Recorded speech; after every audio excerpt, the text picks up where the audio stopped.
ಸ್ನೇಹಿತರೆಲ್ಲರಿಗೂ ನಮಸ್ಕಾರ. ಶಾಸ್ತ್ರ ಚಾನಲ್ಗೆ ಸ್ವಾಗತ. ಇವತ್ತಿನ ವಿಷಯ ಏನಪ್ಪ ಅಂತಂದರೆ ಧ್ಯಾನ, ಮೆಡಿಟೇಷನ್, ಔರ ಮತ್ತು ಪಿರಮಿಡ್. ಹೌದು ಸ್ನೇಹಿತರೆ, ಧ್ಯಾನ ಅನ್ನೋದು ಮುಂದುವರೆದಾಗೆ ನಾವು ಅದರ ಆಯಾಮಗಳನ್ನು ಕೂಡ ಇಲ್ಲಿ ತಿಳ್ಕೊಳ್ತಾ ಹೋಗ್ತೀವಿ. ಧ್ಯಾನ ಯಾವ ರೀತಿಯಲ್ಲಿ ಮಾಡಬೇಕು, ಅದಕ್ಕೆ ಉಂಟಾಗುವ ಪರಿಸ್ಥಿತಿಗಳೇನು ಮತ್ತು ಯಾವ ಆಯಾಮಗಳನ್ನು ಆ ಒಂದು ಧ್ಯಾನದಲ್ಲಿ ನಾವು ಅಳವಡಿಸ್ಕೊಳ್ತೀವಿ ಅನ್ನೋದನ್ನು ಇಲ್ಲಿ ನಾವು ತಿಳ್ಕೊಳ್ಳಬೇಕಾದ ವಿಷಯ. ಈ ಒಂದು ವಿಡಿಯೋದಲ್ಲಿ ನಾವು ಧ್ಯಾನಕ್ಕೆ ಸಂಬಂಧಿಸಿದಂತಹ ಔರ ಅಥವಾ ಬ್ರಹ್ಮ ತೇಜಸ್ಸು ಅನ್ನೋ ಒಂದು ವಿಷಯನ ಇಲ್ಲಿ ತಿಳ್ಕೊತೀವಿ. ಸ್ನೇಹಿತರೆ, ಧ್ಯಾನವು ನಮ್ಮನ್ನು ಉನ್ನತ ಮಟ್ಟಕ್ಕೆ ಜ್ಞಾನದಿಂದ ಕರೆದೊಯ್ಯುತ್ತದೆ ಅನ್ನೋದನ್ನು ನಾವಿಲ್ಲಿ ತಿಳ್ಕೊಂಡ್ವಿ. ಆದರೆ ಈ ಬ್ರಹ್ಮ ತೇಜಸ್ಸು ಅನ್ನೋದು ಯಾವ ರೀತಿಯಾಗಿ ಇಲ್ಲಿ ನಮಗೆ ಸಹಾಯವನ್ನು ಮಾಡುತ್ತೆ ಅನ್ನೋದನ್ನು ನಾವು ತಿಳ್ಕೊಳ್ಳೋಣ. ಮನುಷ್ಯನು ಧ್ಯಾನದಲ್ಲಿ ಕುಳಿತುಕೊಂಡಾಗ ಅವನಲ್ಲಿ ಹಲವಾರು ಬದಲಾವಣೆಗಳು ಉಂಟಾಗುತ್ತವೆ. ಆ ಒಂದು ಬದಲಾವಣೆಯು ಅವನ ಆಂತರಿಕದಲ್ಲಿ ಹಲವಾರು ಒಂದು ಸ್ಥಿತಿಗತಿಗಳನ್ನು ಉಂಟು ಮಾಡುತ್ತವೆ. ಅದಲ್ಲದೆ ಅವನ ಜೀವನದಲ್ಲಿ ಕೂಡ ಹಲವಾರು ಒಂದು ಒಳ್ಳೆಯ ರೀತಿಯ ಬದಲಾವಣೆಯನ್ನು ಕಾಣುತ್ತಾನೆ. ಹೀಗೆ ನಾವು ಒಂದು ಮನೆಯ ಸ್ಥಳದಿಂದ ಮಹಡಿಗೆ ಹೋಗಬೇಕಾದ್ರೆ ಮೆಟ್ಟಲನ್ನು ಬಳಸುತ್ತೇವೆಯೋ ಅದೇ ರೀತಿಯಾಗಿ ಇಲ್ಲಿ ಮಾನವನು ತನ್ನ ದೇಹದ ಸ್ಥಿತಿಗತಿಯನ್ನು ಉನ್ನತ ಮಟ್ಟಕ್ಕೆ ಒಯ್ಯಬೇಕಾದರೆ ಅಲ್ಲಿ ಧ್ಯಾನದ ಒಂದು ಮೆಟ್ಟಲನ್ನು ಕೂಡ ಇಲ್ಲಿ ನಾವು ಏರ್ತಾನೆ ಅಂತ ಹೇಳ್ಬೋದು. ಔರ ಅಥವಾ ಬ್ರಹ್ಮ ತೇಜಸ್ಸು, ಇಲ್ಲಿ ನಾನು ಏನು ಹೇಳಿಕ್ಕೆ ಹೊರಡ್ತೀನಿ ಅನ್ನೋ ನೀವು ತಿಳ್ಕೊಳ್ಬೇಕಂತ ವಿಷಯ. ಯಾವಾಗ ಮನುಷ್ಯನು ಧ್ಯಾನದಲ್ಲಿ ಕುಳಿತುಕೊಳ್ತಾನೆಯೋ ಅವನ ಜ್ಞಾನಚಕ್ಷುವು ತೆರೆದುಕೊಳ್ಳುತ್ತಾ ಹೋಗುತ್ತದೆ. ಅದರಂತೆ ಶರೀರಕ್ಕೆ ಬೇಕಾದಂಥ ಸಹಾಯ ಮತ್ತು ಅಲ್ಲಿ ಆಗುವಂಥ ಬದಲಾವಣೆಗಳು ಮತ್ತು ಅಲ್ಲಿ ಉಂಟಾಗುವಂಥ ಶಕ್ತಿಗಳು ಅವನನ್ನು ಇನ್ನೂ ಹೆಚ್ಚಿನ ಒಂದು ಮಟ್ಟಕ್ಕೆ, ಅಂದರೆ ಹೆಚ್ಚಿನ ಸ್ಥಿತಿಗತಿಗೆ ಒಯ್ದು ತಲುಪುತ್ತವೆ. ನಾವೆಲ್ಲರೂ ನಮ್ಮ ಮನೆಗಳಲ್ಲಿ ದೇವರ ಭಾವಚಿತ್ರವನ್ನು ಹಾಕಿಕೊಂಡಿರ್ತೇವೆ. ಆ ಒಂದು ಭಾವಚಿತ್ರದಲ್ಲಿ ಅಥವಾ ಚಿತ್ರಪಟದಲ್ಲಿ ದೇವರ ತಲೆಯ ಹಿಂದೆ ಅಥವಾ ದೇಹದ ಹಿಂದೆ ಒಂದು ಕಣ್ಣಿಗೆ ಕೋರೈಸುವಂತಹ ಬೆಳಕನ್ನು ನಾವು ನೋಡುತ್ತೇವೆ. ಅದು ಏನೆಂಬುದನ್ನು ನಾವೆಂದೂ ಪ್ರಶ್ನಿಸುವುದಿಲ್ಲ. ಯಾವಾಗ ಆ ಒಂದು ಭಗವಂತನ ಚಿತ್ರಪಟದಲ್ಲಿ ಆತನ ತಲೆಯ ಹಿಂದೆ ಅಥವಾ ಕಿರೀಟದ ಹಿಂದೆ ಆತನ ದೇಹದ ಸುತ್ತಲೂ ಈ ಒಂದು ಕೋರೈಸುವಂಥ ಬೆಳಕನ್ನು ನಾವು ಕಾಣುತ್ತೇವೆಯೋ ಅದನ್ನು ನಾವು ಬ್ರಹ್ಮ ತೇಜಸ್ಸು, ಬ್ರಹ್ಮ ಸ್ವರೂಪಿ ತೇಜಸ್ಸು ಅಥವಾ ಬ್ರಹ್ಮನ ಒಂದು ಸಾಕ್ಷಾತ್ಕಾರವೆಂದು ಇಲ್ಲಿ ಕರೆಯಬಹುದು. ಸೂರ್ಯನಿಗೆ ಹೇಗೆ ಕೋರೈಸುವಂಥ ಬೆಳಕು ತನ್ನಲ್ಲಿ ಅಡಗಿ ಒದಗಿ ಕುಳಿತಿರುತ್ತದೆಯೋ ಅದೇ ರೀತಿಯಂತಹ ಎಷ್ಟೋ ಸಾವಿರ ಪಾಲು, ಲಕ್ಷ ಪಾಲು ಮತ್ತು ಕೋಟಿ ಪಾಲು ಈ ಒಂದು ಸೂರ್ಯನಿಗಿಂತ ಬಲ ತೇಜಸ್ಸನ್ನು ಉಳ್ಳಂಥ ಭಗವಂತನಿಗೆ ಕೂಡ ಅದೇ ರೀತಿಯಾದ ಒಂದು ಶಕ್ತಿಯು ನಿರ್ಮಾಣವಾಗಿರುತ್ತದೆ. ಆ ಒಂದು ತೇಜಸ್ಸನ್ನು ನಾವು ಔರ ಅಥವಾ ಬ್ರಹ್ಮ ತೇಜಸ್ಸು ಎಂದು ಕರೆಯುತ್ತೇವೆ. ಅದನ್ನು ನಾವು ಬ್ರಹ್ಮ ಸ್ವರೂಪಿ ಎಂದು ಕರೆಯುತ್ತೇವೆ ಮತ್ತು ಬ್ರಹ್ಮನ ಸಾಕ್ಷಾತ್ಕಾರವೆಂದು ಇಲ್ಲಿ ನಾವು ಹೇಳಬಹುದು. ನಾವು ಮನೆಯಲ್ಲಿ ಚಿತ್ರಪಟದಲ್ಲಿ ಗಮನಿಸಿದ ಹಾಗೆ ಭಗವಂತನಿಗೆ 4 ಕೈ, 2 ಕಾಲು, ಸಹಸ್ರಾರು ಅಂಗಗಳು ಈ ರೀತಿಯಾಗಿ ನಾವು ಕಾಣುತ್ತೇವೆ. ಅಷ್ಟು ಕೈಗಳು ಮತ್ತು ಆ ರೀತಿಯಾದಂತಹ ಬ್ರಹ್ಮ ತೇಜಸ್ಸು ಆತನಿಗೆ ಹೇಗೆ ದೊರೆಯುತ್ತದೆ? ಕೆಲವು ದೇವತೆಗಳು ಹೆಚ್ಚಿನ ಅಗಲ ಮತ್ತು ಹೆಚ್ಚಿನ ಎತ್ತರ ಮತ್ತು ಹೆಚ್ಚಿನ ಉದ್ದ ಮತ್ತು ಹೆಚ್ಚಿನ ಅಗಾಧವಾದ ಶಕ್ತಿಯನ್ನು ಕೂಡ ನಾವಿಲ್ಲಿ ಕಂಡಿರ್ತೇವೆ. ಇಲ್ಲಿ ಉದಾಹರಣೆಗೆ ತೆಗೆದುಕೊಳ್ಳೋದಾದರೆ ಭಗವಂತನಾದಂತಹ ಹನುಮಂತ, ಈತನ ಶಕ್ತಿ ತೇಜಸ್ಸು ನಾವು ಅಳೆಯಲು ಅಥವಾ ಕಣ್ಣಿನಿಂದ ತುಂಬಿಕೊಳ್ಳಲು ಸಾಧ್ಯವಾಗುವುದಿಲ್ಲ. ಅಂಥ ಬ್ರಹ್ಮಶಕ್ತಿಯನ್ನು ಆತನು ಹೇಗೆ ಪಡೆದನು?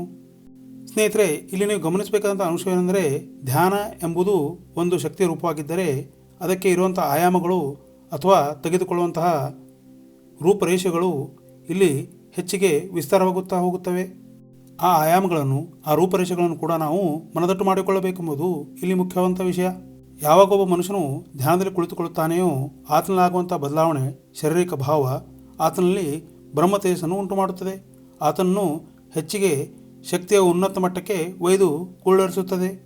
ಹಲವಾರು ವಿಸ್ಮಯಗಳು, ಅಗಾಧವಾದ ಶಕ್ತಿ, ಅಗಾಧವಾದ ತೇಜಸ್ಸು ಮತ್ತು ಅಗಾಧವಾದ ರೂಪವನ್ನು ಆತನು ಪಡೆದುಕೊಳ್ಳುತ್ತಾ ಹೋಗುತ್ತಾನೆ.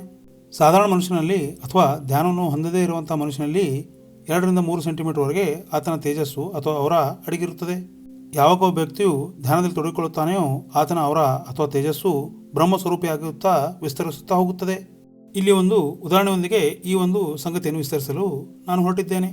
ಹೇಗೆ ಒಂದು ಕೊಡದಲ್ಲಿಯೇ ನೀರು ತನ್ನಲ್ಲಿ ಅಡಗಿರುವಂತಹ ನೀರನ್ನು ಮಾತ್ರ ಸಂರಕ್ಷಿಸುತ್ತದೆಯೋ ಅದೇ ಆ ಕೊಡದ ನೀರಿನೊಂದಿಗೆ ನಾವು ಸಮುದ್ರಕ್ಕೆ ಪ್ರವೇಶಿಸಿ ಆ ಒಂದು ಕೊಡವನ್ನು ಸಮುದ್ರದಲ್ಲಿ ಮುಳುಗಿಸಿದಾಗ ಹೇಗೆ ಅದರ ಶಕ್ತಿಯು, ನೀರಿನ ಅಂಶವು ವಿಸ್ತಾರವಾಗುತ್ತಾ ಹೋಗುತ್ತದೆಯೋ ಅದೇ ರೀತಿಯಾಗಿ ಮನುಷ್ಯನ ಧ್ಯಾನದಲ್ಲಿ ಇರುವಂಥ ಸ್ಥಿತಿಯಲ್ಲಿ ಕಡಿಮೆ ಪ್ರಮಾಣದ ಶಕ್ತಿಯನ್ನು ಹೊಂದಿರುತ್ತಾನೆ. ಯಾವಾಗ ಜ್ಞಾನವೆಂಬ ಅಗಾಧವಾದಂತಹ ಸಮುದ್ರದಲ್ಲಿ ಆತನು ಕುಳಿರ್ತಾನೆಯೋ, ಧ್ಯಾನವನ್ನು ಪ್ರಾರಂಭಿಸುತ್ತಾನೆಯೋ, ಆತನ ಶಕ್ತಿಯು ಸಮುದ್ರದಂತೆ ವಿಸ್ತರಿಸುತ್ತಾ ಸಮುದ್ರದಂತೆಯೇ ಆತನ ಅಗಾಧವಾದಂತಹ ತೇಜಸ್ಸನ್ನು ಪಡೆದುಕೊಳ್ಳುತ್ತಾ ಹೋಗುತ್ತಾನೆ. ದೇಹವು, ಮನಸ್ಸು, ಬುದ್ಧಿಯು ಉನ್ನತವಾದಂತಹ ಜ್ಞಾನವನ್ನು ಪಡೆದುಕೊಳ್ಳುತ್ತಾ ಹೋಗುತ್ತದೆ. ಅದರಂತೆ ಆತನ ಭಾವನೆಯೊಂದಿಗೆ, ಆತನ ದೇಹದ ಅಸೀಮ ಶಕ್ತಿಯೊಂದಿಗೆ ಆತನು ತನ್ನ ತೇಜಸ್ಸನ್ನು ಕೂಡ ಹೊರಸೂಸುತ್ತಾ ಹೊಮ್ಮಿಸುತ್ತಾ ಹೋಗುತ್ತಾನೆ. ಆತನಲ್ಲಿರುವ ಬ್ರಹ್ಮ ತೇಜಸ್ಸು ಹೆಚ್ಚಾಗುತ್ತಾ ಹೋಗುತ್ತದೆ. ಬ್ರಹ್ಮಸ್ವರೂಪಿಯಾಗಿ ಆತನನ್ನು ತನ್ನಲ್ಲಿರುವ ಅಗಾಧ ಶಕ್ತಿಗಳನ್ನು ಕಂಡುಕೊಳ್ಳುತ್ತಾ ಹೋಗುತ್ತಾನೆ ಮತ್ತು ಅದರೊಂದಿಗೆ ತನ್ನ ಜ್ಞಾನದ ಮಟ್ಟವನ್ನು ಕೂಡ ಹೆಚ್ಚಿಸಿಕೊಳ್ಳುತ್ತಾ ಹೋಗುತ್ತಾನೆ. ಅದರಿಂದ ಆತನ ತೇಜಸ್ಸು ಇಮ್ಮಡಿಕೊಳ್ಳುತ್ತಾ ಹೋಗುತ್ತದೆ. ಆಗ ಆತನ ಒಂದು ಜ್ಞಾನಚಕ್ಷುವಿನಲ್ಲಿ ತಾನು ಯಾರು, ಈ ಪ್ರಪಂಚಕ್ಕೆ ಬಂದ ಉದ್ದೇಶವೇನು ಮತ್ತು ಆತನ ಸಾಧನೆಯ ಗುರಿ ಏನು ಎಂಬುದನ್ನು ಆತನು ಆಲೋಚಿಸುತ್ತಾ ಹೋಗುತ್ತಾನೆ. ಆ ಆಲೋಚನೆಯೊಂದಿಗೆ ಮುಂದುವರೆದಾಗ ಆತನಲ್ಲಿ ಉಂಟಾಗುವ ಹಲವು ಬದಲಾವಣೆಯು ಆತನ ಬ್ರಹ್ಮಸ್ವರೂಪಿ ಬ್ರಹ್ಮ ತೇಜಸ್ಸನ್ನು ವಿಸ್ತರಿಸುತ್ತಾ ಜ್ಞಾನವನ್ನು ಪಡೆದುಕೊಳ್ಳುತ್ತಾ ಹೋಗುತ್ತಾನೆ. ಔರ ಅಥವಾ ಬ್ರಹ್ಮ ತೇಜಸ್ಸು ಏನಿದೆ ಎಂದು ಸರಳ ಭಾಷೆಯಲ್ಲಿ ನೋಡಿಕೊಳ್ಳೋದು ಹೋಗೋದಾದರೆ, ಮನುಷ್ಯನ ದೇಹದಲ್ಲಿ ಉಸಿರಾಟ ಪ್ರಮಾಣದಲ್ಲಿ ಪಡೆದುಕೊಳ್ಳುವಂಥ ಆಮ್ಲಜನಕ ಕಡಿಮೆ ಪ್ರಮಾಣದಲ್ಲಿದ್ದು ಅದು ದೇಹದ ದಿನದ ಬಳಲುವಂತಹ ಪ್ರಸಂಗವನ್ನು ಅದರಲ್ಲಿ ಕಡಿಮೆ ಮಾಡಿ ಆರೋಗ್ಯವನ್ನು, ಎಲ್ಲ ಚಲನವಲನಗಳನ್ನು ಮತ್ತು ಇಂದ್ರಿಯಗಳು, ಅತೀಂದ್ರಿಯಗಳಿಗೆ ಶಕ್ತಿಯನ್ನು ನೀಡುತ್ತಾ ಹೋಗುತ್ತದೆ. ಆದ್ದರಿಂದ ಆತನು ದಿನದ ಪ್ರಮಾಣದಲ್ಲಿ ತನ್ನ ಶಕ್ತಿಯನ್ನು ಹೊರಸೂಸುತ್ತಾ ಹೋಗುತ್ತಾನೆ. ಯಾವಾಗ ಧ್ಯಾನವನ್ನು ಅಭ್ಯಾಸಿಸುತ್ತಾ ತನ್ನ ಶಕ್ತಿಯನ್ನು ಇಮ್ಮಡಿಗೊಳಿಸುತ್ತಾ ಅಗಾಧವಾಗಿ ತೇಜಸ್ಸನ್ನು ಪಡೆದುಕೊಳ್ಳುತ್ತಾ ಹೋಗುತ್ತಾನೆಯೋ, ಆವಾಗ ಅವನಲ್ಲಿ ಕಾಸ್ಮಿಕ್ ಎನರ್ಜಿಯ ರಾಶಿಗಟ್ಟಲೆ ಅಂದರೆ ಬಂಡಂಟಾಗಿ ಆಮ್ಲಜನಕವನ್ನು ಆತನು ಪಡೆದುಕೊಳ್ಳುತ್ತಾನೆ. ಈ ಕಾಸ್ಮಿಕ್ ಎನರ್ಜಿಯು ಆತನಲ್ಲಿ ಹೆಚ್ಚಾದ ಬ್ರಹ್ಮ ತೇಜಸ್ಸು ರೂಪವನ್ನು ಹೊಂದಲು ಸಹಾಯವನ್ನು ಮಾಡುತ್ತದೆ. ಏನಿದು ಕಾಸ್ಮಿಕ್ ಎನರ್ಜಿ ಎಂದು ವಿಚಾರ ಮಾಡೋದಾಗಿದ್ದರೆ, ನಾನು ಹಿಂದಿನ ವಿಡಿಯೋದಲ್ಲಿ ಹೇಳಿದ ಹಾಗೆ ಆಕಾಶಗಾಯಗಳ ಮಧ್ಯದಲ್ಲಿ ಸಂಚರಿಸುವಂತಹ ಈ ಅಗಾಧವಾದ ಆಮ್ಲಜನಕದ ಪರ್ವತಾರೋಹಿ ರಾಶಿಯುಳ್ಳ ಈ ಒಂದು ಅಗಾಧ ಶಕ್ತಿಯೇ ಮಿಲ್ಕಿ ವೇವ್ ಅಥವಾ ಕಾಸ್ಮಿಕ್ ಎನರ್ಜಿ. ಹಲವು ರೀತಿಯ ವಿಶೇಷಗಳು, ಹಲವು ರೀತಿಯ ಆಯಾಮಗಳು, ಹಲವು ರೀತಿಯ ಖನಿಜಾಂಶಗಳು, ಹಲವು ರೀತಿಯ ಜಗತ್ತಿನಲ್ಲಿ, ಪ್ರಪಂಚದಲ್ಲಿ, ಬ್ರಹ್ಮಾಂಡದಲ್ಲಿ ನಡೆಯುವಂತಹ ಶಕ್ತಿಯನ್ನು ಒಗ್ಗೂಡಿಸಿ ಇರುವಂತಹ ಒಂದು ಪೂರ್ಣರೂಪದ ಈ ರಾಶಿಯುಳ್ಳ ವಾಯುವೇ ಕಾಸ್ಮಿಕ್ ಎನರ್ಜಿ.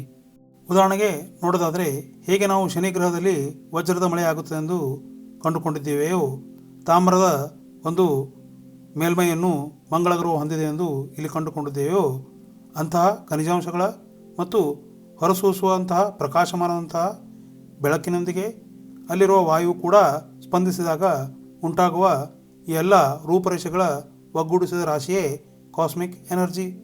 ಯಾವಾಗ ಮನುಷ್ಯನು ಧ್ಯಾನದಲ್ಲಿ ಕುಳಿತುಕೊಳ್ಳುತ್ತಾನೆಯೋ, ಆತನ ಬ್ರಹ್ಮರಂಧ್ರದಲ್ಲಿ ಅಂದರೆ ತಲೆಯ ಮಧ್ಯಭಾಗದಿಂದ ಆ ಒಂದು ಕಾಸ್ಮಿಕ್ ಎನರ್ಜಿ ಮಾನವ ದೇಹವನ್ನು ಪ್ರವೇಶಿಸುತ್ತದೆ ಮತ್ತು ನರನಾಡಿಗಳಲ್ಲಿ, ನರಮಂಡಲದಲ್ಲೆಲ್ಲ ಹರಿದಾಡಿ ಅದು ತನ್ನ ಪ್ರಕಾಶಮಾನದಂತಹ ತೇಜಸ್ಸನ್ನು ಉಂಟು ಮಾಡುತ್ತದೆ.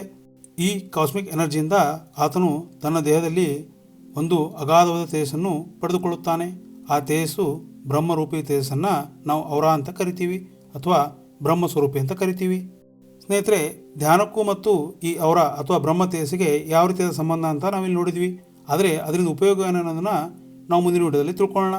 ಮತ್ತು ಧ್ಯಾನ, ಈ ಔರ ಮತ್ತು ಪಿರಾಮಿಡ್, ಈ ಮೂರು ಅಂಶಗಳು ಯಾವ ರೀತಿಯ ಒಂದಕ್ಕೊಂದು ಇಲ್ಲಿ ಸಂಬಂಧಿತವಾಗಿವೆ ಮತ್ತು ಪಿರಾಮಿಡ್ ಧ್ಯಾನ ಅಂದರೆ ಏನು, ಪಿರಾಮಿಡ್ನಲ್ಲಿ ಯಾವ ರೀತಿಯಾದಂಥ ಇಲ್ಲಿ ನಾವು ಧ್ಯಾನವನ್ನು ಕೈಗೊಳ್ಳುತ್ತೇವೆ ಮತ್ತು ಯಾವ ರೀತಿಯಾದಂತಹ ಇಲ್ಲಿ ಬದಲಾವಣೆಗಳು ಮಾನವನ ದೇಹದಲ್ಲಿ ಆಗ್ತಾ ಹೋಗ್ತವೆ, ಯಾವ ರೀತಿ ಈ ಧ್ಯಾನವನ್ನು ಮಾಡಬೇಕು ಅನ್ನೋದನ್ನು ಇನ್ನೂ ಮುಂಬರುವ ವಿಡಿಯೋಗಳಲ್ಲಿ ನಾವು ತಿಳಿಸ್ತಾ ಹೋಗ್ತೇವೆ. ಅದರಿಂದ ಈ ವಿಡಿಯೋ ನಿಮಗೆ ಇಷ್ಟ ಆದರೆ ಲೈಕ್ ಮಾಡಿ, ಹೆಚ್ಚು ಶೇರ್ ಮಾಡಿ, ಇದರಿಂದ ಎಲ್ಲರೂ ಉಪಯೋಗ ಪಡ್ಕೊಳ್ಳಿ. ಹಾಗೆ ಚಾನಲ್ನ ಕೂಡ ಸಬ್ಸ್ಕ್ರೈಬ್ ಮಾಡೋದು ಮರಿಬೇಡಿ. ನಿಮಗೆ ನೋಟಿಫಿಕೇಷನ್ ಬೆಲ್ ಆನ್ ಮಾಡೋದ್ರಿಂದ ವಿಡಿಯೋ ಮಾಹಿತಿ ಕೂಡ ನಿಮ್ಗೆ ಬಂದು ತಲುಪ್ತದೆ. ಮೊಟ್ಟ ಬದಲಾಗಿ ನೀವು ಅದನ್ನು ವೀಕ್ಷಣೆ ಮಾಡ್ಬೋದು. ಇಲ್ಲಿ ನಿಮ್ದೇನಾದರೂ ಕ್ವೈರೀಸ್ ಇದ್ದರೆ ತಾವು ಕಮೆಂಟ್ ಬಾಕ್ಸ್ನಲ್ಲಿ ತಿಳಿಸ್ಬೋದು. ಇನ್ನೂ ಹಲವಾರು ಕುತೂಹಲಕರ ಮಾಹಿತಿಯೊಂದಿಗೆ ನಾನು ನಿಮ್ಗೆ ಭೇಟಿ ಆಗ್ತೀನಿ. ನಿಮ್ಮ ಆರೋಗ್ಯನ ಕೂಡ ಕಾಪಾಡಿಕೊಳ್ಳಿ. ಮುಂದಿನ ವಿಡಿಯೋದಲ್ಲಿ ಸಿಗೋಣ. ವಿಡಿಯೋ ವೀಕ್ಷಣೆಗೆ ಧನ್ಯವಾದಗಳು. ನಮಸ್ಕಾರ.